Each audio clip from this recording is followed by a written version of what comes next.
Part 1. The day they picked the wrong driveway. It started like most Saturdays in our quiet Arizona suburb, hot, dry, and full of people pretending their HOA newsletters meant more than they actually did.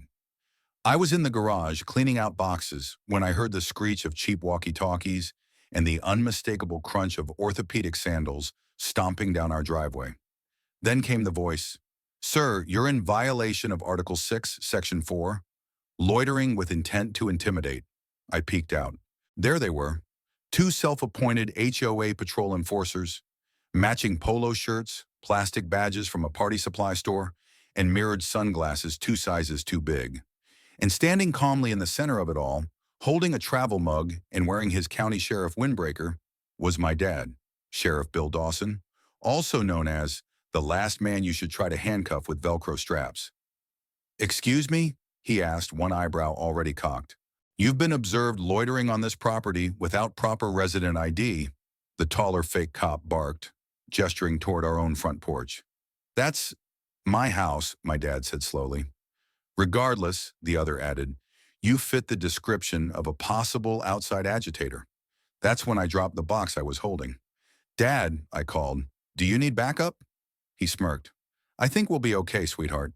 But he didn't move, just stood there sipping coffee as they stepped closer. One of them, let's call him Deputy Discount, reached for his Velcro cuffs. Big mistake, because the moment his hand made contact with my dad's wrist, all hell broke loose. Part 2. Velcro Justice and a Real Badge. The moment Deputy Discount grabbed my dad's wrist, I swear the temperature dropped 10 degrees. Dad didn't yell. He didn't flinch. He just turned, slowly, and said, "You really want to do that, son?" The HOA guy puffed up. "We have jurisdiction over all common areas." "This isn't a common area." Dad pulled out his badge, calm as ever. "This is my driveway, and I'm the sitting sheriff of Maricopa County." Silence. Even the other fake cop took a step back, suddenly very interested in his clipboard. But Deputy Discount, he doubled down. "You could have made a fake badge. There's Etsy for that." I choked on a laugh. Dad didn't. Instead, he pulled out his county-issued ID, then his radio, then, just for fun, his sidearm still holstered, but very visible. "You're impersonating an officer," he said, "using false authority to detain a citizen on private property." This is all a misunderstanding," the guy stammered. "No," Dad said, stepping forward. "This is going to be a report." That's when the HOA president herself showed up. Karen, hair sprayed within an inch of its life, clipboard clutched like a holy relic.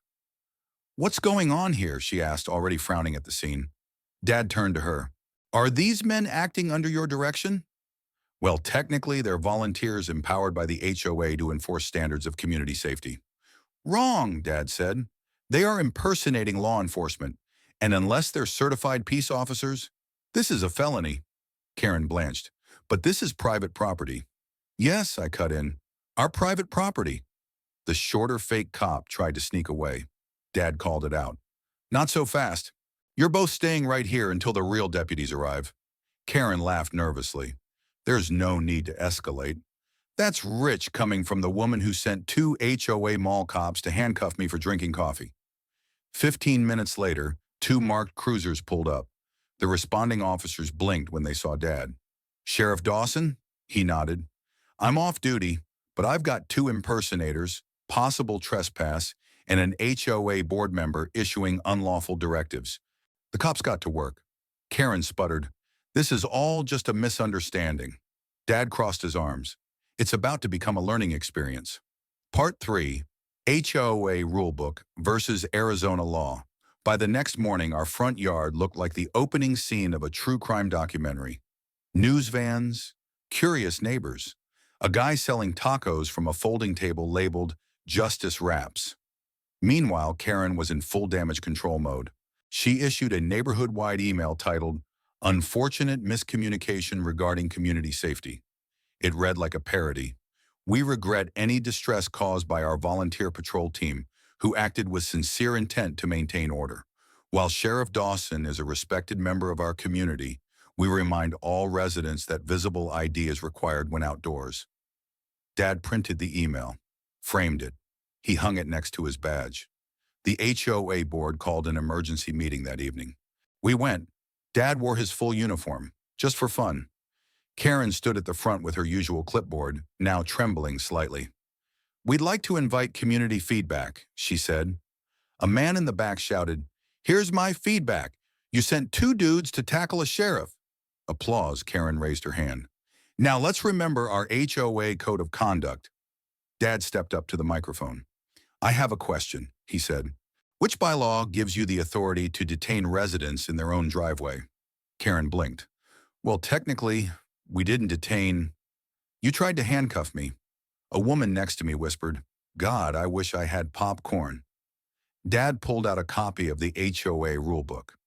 "I've reviewed this thing cover to cover. You have zero enforcement rights beyond written warnings and fines." "That's it," Karen sputtered. "But the board empowered me to." "The board isn't the legislature. This isn't Judge Judy, HOA edition." The room erupted in laughter. The next day, Dad filed formal charges. Criminal impersonation, unlawful detainment, attempted assault on a peace officer. Both HOA deputies were arrested. Karen was issued a cease and desist and warned she could be named as a co-conspirator if any further impersonation occurred under her leadership. She stopped replying to emails after that. Instead, she left town for a wellness retreat. To translation, hiding from the Arizona press. But the best part? The HOA was forced to suspend all patrol activities. The community enforcement team polo shirts were recalled. And for the first time in weeks, it was quiet, peaceful, until Dad opened the mailbox and pulled out a new letter from the HOA legal committee. He unfolded it, then laughed. "They're suing me," he said, "for defamation." Part 4, Courtroom Karen Meets Reality TV Law. When the HOA filed a defamation lawsuit against my dad, we thought it was a joke. It wasn't. They hired a lawyer named Trent Vickers, who we immediately recognized from late-night cable commercials. Trent Vickers, Justice Kicker. He wore a turquoise bolo tie, carried a leather briefcase with rhinestones, and winked far too often for someone arguing constitutional violations. At the first court hearing, Trent opened with, "Your Honor, my clients have suffered emotional distress and reputational damage due to the sheriff's actions." The judge blinked. My dad didn't even flinch.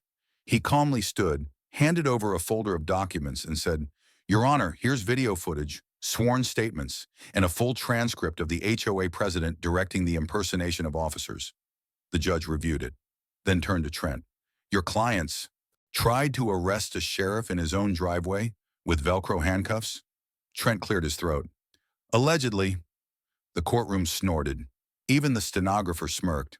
The judge didn't throw the case out immediately, but scheduled a full evidentiary hearing. Meanwhile, the HOA panicked. Karen was still AWOL, sending directives via email from a so-called yoga monastery.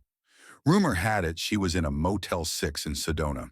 A few remaining board members tried to push a vote of no confidence. But it was too late. The whole community smelled scandal and popcorn. Local media picked up the story. Headline, "Fake HOA cops sue real sheriff. Say he hurt their feelings." A late-night host joked, "Next week, HOA bans fresh air because it wasn't approved by committee." At the hearing, Dad brought in backup. Deputies, county attorneys, even the actual badge certification officer. Trent brought a foam board chart titled "The Emotional Damages Timeline." Ton included entries like, "Karen wept during Judge Judy rerun." "Fake cop number 2 couldn't eat enchiladas for 48 hours. I wish I were making that up." The judge listened patiently, then delivered the ruling. "Case dismissed. This court does not recognize performative authority as legal standing.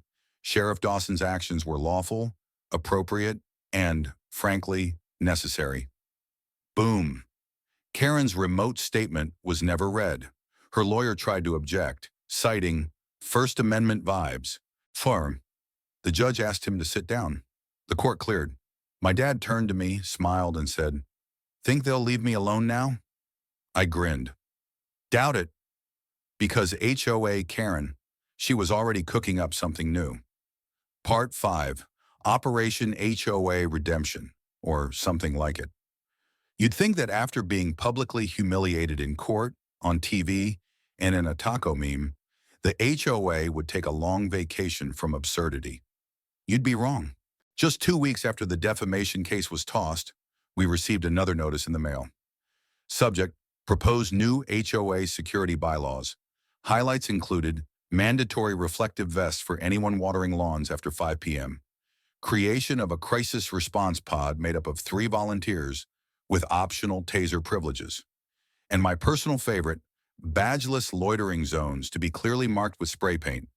Dad read it, folded it, slid it under the leg of the coffee table to stop the wobble. Not even going to entertain it? I asked. He shook his head. Nope. I've dealt with cartel bosses less ambitious than this.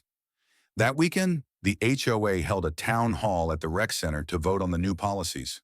Karen had returned, tanner than ever, hair tighter than a government budget, holding a laminated folder labeled Operation Neighborhood Safeguard. She opened with a dramatic PowerPoint.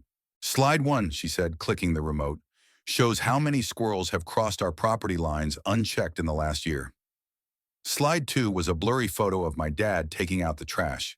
Suspicious activity, Karen noted. I stood up. That's literally our driveway. Karen smiled sweetly. And what a busy driveway it is. Half the room groaned.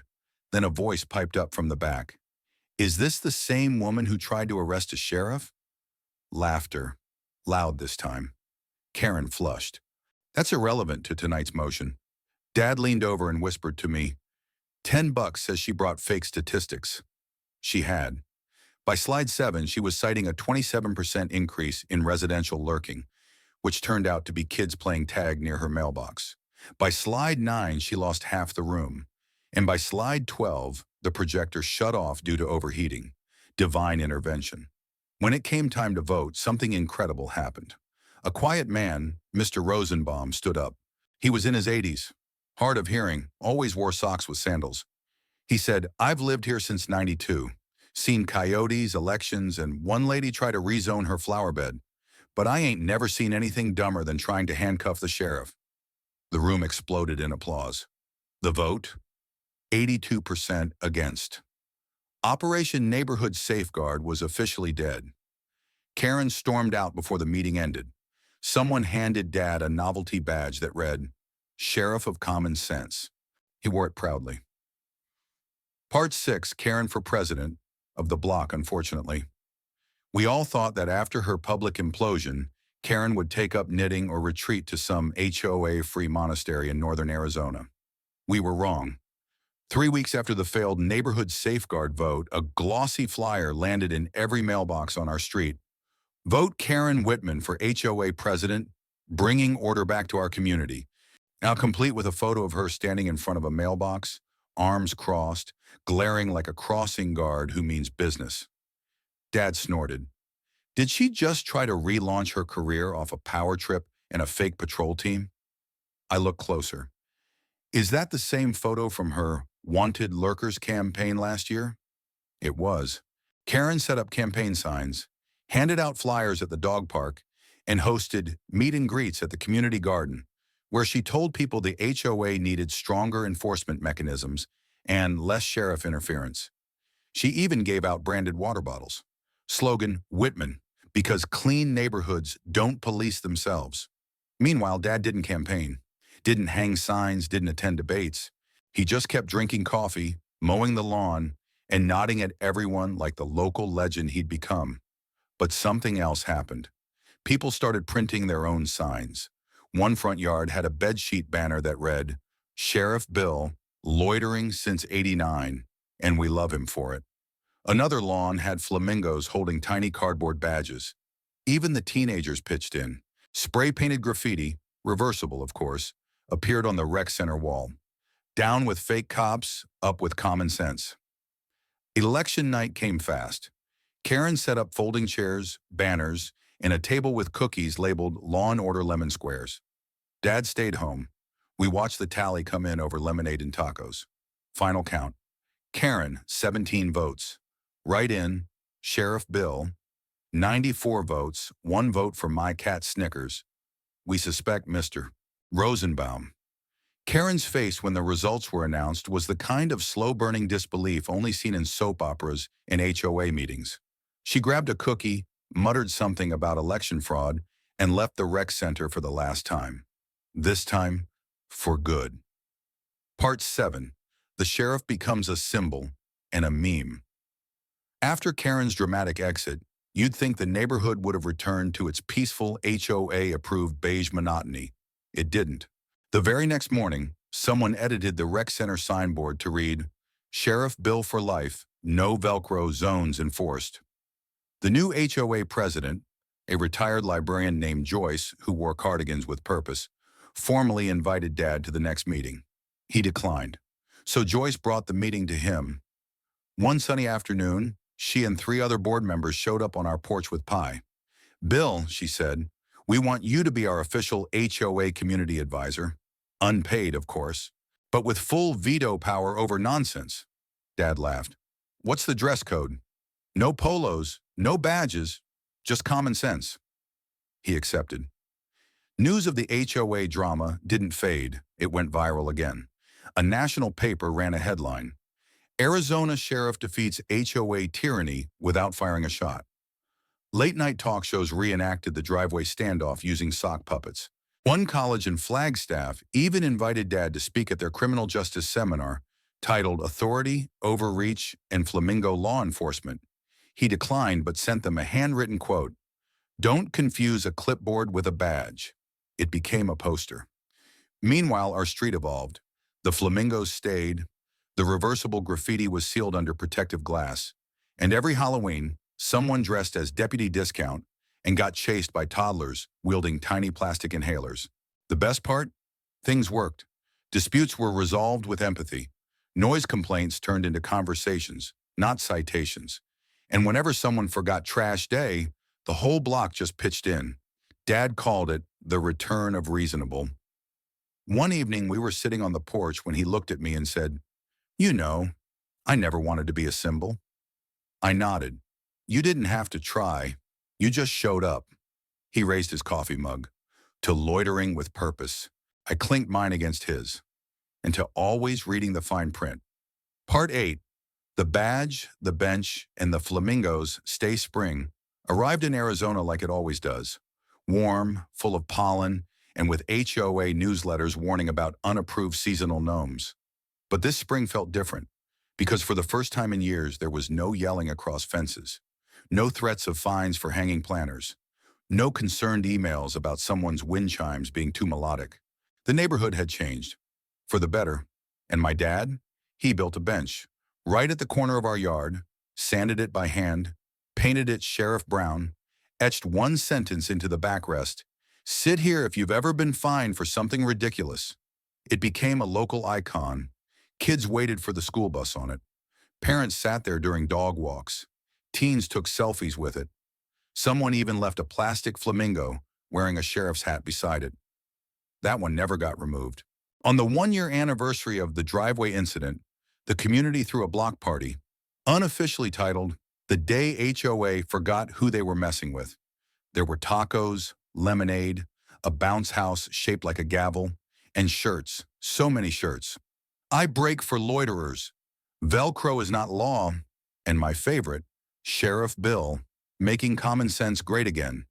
Dad tried to sneak away halfway through. Joyce caught him. "We're not letting you leave without a speech," she grinned. So he took the mic, cleared his throat, and said, "Sometimes the best thing you can do for a neighborhood is sit on your porch, drink your coffee, and let people be. If more folks did that, we wouldn't need all these dang meetings." Roaring applause. Even the HOA lawyer from the defamation case showed up. He brought a lemon square and said, "No hard feelings?" Dad shook his hand. Karen didn't return. Rumor had it she moved to a condo development in Utah where pets aren't allowed and wind chimes are considered contraband. Life continued. The flamingos stayed. The bench became part of the town's walking tour. And my dad? He kept loitering, with purpose, until the day he finally retired. I asked him what he wanted to do next. He looked around the yard, the street, the quiet breeze of Arizona spring, and said, "I think I'll keep sitting right here. Seems like that's where all the real work happens anyway." I sat beside him. and we watched the sun go down. No citations, no sirens, no Karen. Just 2 mugs of coffee, a bench, and peace.